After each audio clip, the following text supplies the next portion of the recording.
Hey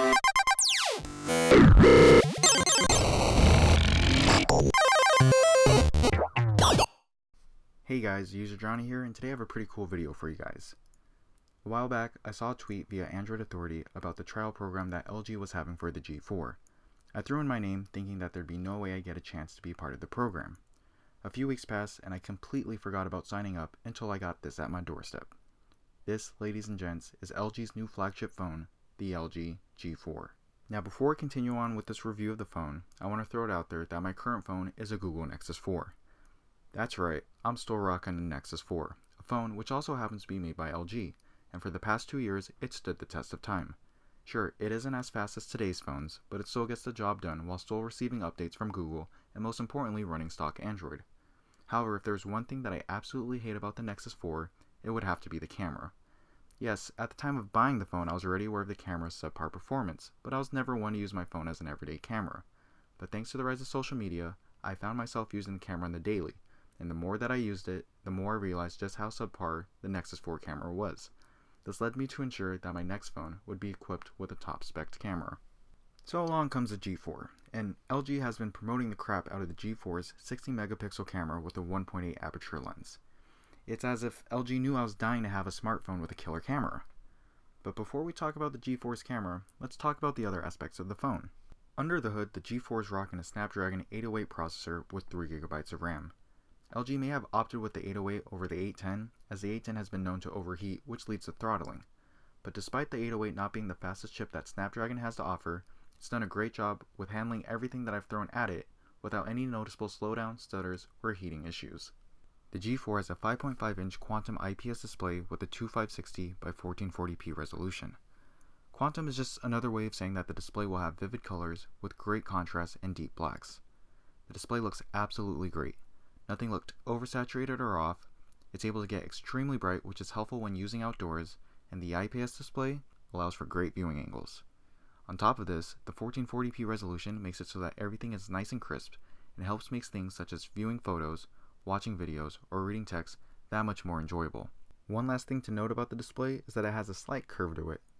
The curve is so delicate that I personally didn't even know it was curved until a friend mentioned it to me. The 3000 mAh battery found within the G4 varies depending on my usage. On days where I'm mindful of my usage, I can get the phone to last all day with no problems and have a good 20 to 30% remaining. However, on days where I'm careless with my usage, I'll make it home to a charger with under 10% left. I'm constantly on social media, commenting, tweeting, Snapchatting, and browsing through photos. I listen to a lot of music and visit a bunch of websites with the occasional YouTube video here and there. So your usage is heavily dependent on how far you can take your battery, but in general, I think the battery will be sufficient enough for a majority of people. Another thing to note is that while the phone does not allow for wireless charging out of the box, it does in fact support Qualcomm's quick charging. The G4 is running on LG's UX 4.0 as its interface, and to be honest, as someone who prefers and is biased towards stock Android, I'm rather impressed with the UX 4.0. It seems to be on par with Google's materialistic design standards, as it's far more pleasing to look at when compared to other interfaces such as Samsung's TouchWiz or HTC Sense. And just like with most third-party interfaces, LG gives you the option to customize the look to your liking. For example, you can change which quick toggles appear on your notification panel, and even change the order in which they appear. You can even go as far as adding or even changing the arrangements of your on-screen buttons that are found on the bottom of the phone. There are a bunch of cool features that I enjoyed on the G4. For example, I love being able to wake or sleep the display via double tapping the screen, because having the buttons on the back of the phone as opposed to the sides has taken some time to get used to. Also love double-clicking the volume down button to quickly bring up the camera for pictures. The addition of Smart Bulletin was a cool way to access some of LG's pre-installed apps such as the calendar or music player. Dual Window allows for multiple apps to be used at the same time, and Smart Setting allows for the phone to turn on or off quick settings depending on where you are located. So for example, when I leave my house, the phone will automatically turn off Wi-Fi, and whenever I come back home, my phone will automatically turn the Wi-Fi back on. On top of all this, LG also includes a removable back, something that has been slowly disappearing in today's smartphones. This allows easy access for you to either swap out batteries or expand storage up to 2 TB with a micro SD card. And speaking about the back, you'll find the speaker here as well. The speaker is light years better than what I had with my Nexus 4, and it honestly sounds great to me, but it might be overlooked due to its placement on the back.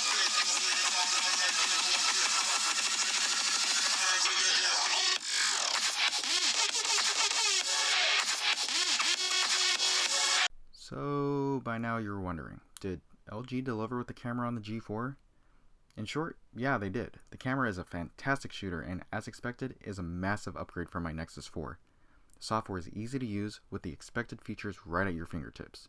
You can even go as far as enter a manual mode, which lets you control every aspect of the image, similar to how you can with a DSLR camera. For example, you can change the white balance, ISO, and the shutter speed. Software aside, the 60 megapixel 1.8 aperture camera takes wonderful photos with images coming out clean and detailed. The 1.8 aperture allows for great depth of field, allowing for you to focus on the subject and blurring out the background to give it that professional look. Colors look great with nothing looking off thanks in part to the color spectrum sensor, and the camera is quick to take focus thanks in part to its laser autofocusing system. The shutter speed on the camera is very quick, as I found no delay in taking photos. Heck, even the 8 megapixel front-facing camera outperforms my Nexus 4 camera. The one thing that I really wanted to test with the G4 was how well it would perform in low light situations, because the Nexus 4 performed horribly in low light. However, that wasn't the case with the G4, as it was able to perform well in low light situations, thanks in part to the wide 1.8 aperture lens allowing in as much light as possible. Pair that with image stabilization, laser autofocusing, and the color spectrum sensor, and you have a winner in the low light department. I was also able to get better photos in low light when I messed around with the manual settings of the camera, in which I would bump the ISO and change the shutter speed.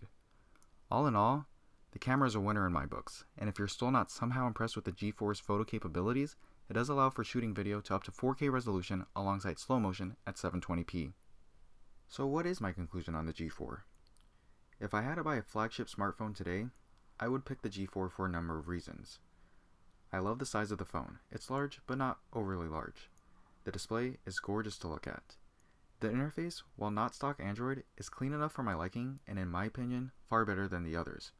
I'll even go as far as to say that the UX 4.0 interface was my biggest surprise, as I ended up liking it far more than I had expected. The removable back will be able to give me the opportunity to expand storage and swap out batteries if needed. But the most important factor of them all is that it has a killer camera, something that I found to be the most important feature for me to look at when evaluating a new phone to own. So that wraps up my video on the G4. Hope you guys enjoyed, and until next time, I'll catch you guys later.